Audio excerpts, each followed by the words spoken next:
नमस्कार दोस्तों, स्वागत करते हैं आप सभी को अंदाज भोजपुरी की यूट्यूब चैनल में। तो कैसे हो मेरे भाई लोग, उम्मीद करते हैं कि आप लोग बहुत ही अच्छे होंगे।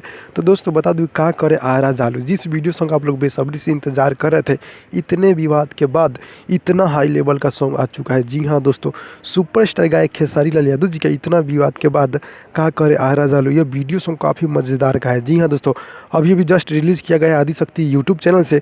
अगर आप लोग अभी तक ले आदिशक्ति यूट्यूब चैनल को सब्सक्राइब नहीं किए हैं और अगर आप लोग अभी तक नहीं देखें तो जाकर देख लीजिए और हमारे चैनल को आप लोग सब्सक्राइब कीजिए। जी हाँ दोस्तों, का करे आयरा जालू जो कि खेसारी लाल यादव जी सॉन्ग को गाए हैं, काफ़ी मज़ेदार के सॉन्ग है। पवन पांडे जी गीत को लिखे हैं, श्याम सुंदर जी का म्यूजिक है, काफ़ी बॉल की म्यूजिक देते हैं और इस पर रील्स वीडियो बनना स्टार्ट हो चुका है। आप लोग अभी तक ले नहीं बनाए तो जाकर बनाइए और वीडियो को देखिए, बहुत ही मज़ेदार का ये वीडियो हाई लेवल है। जी हाँ दोस्तों, काफ़ी मज़ेदार का वीडियो है।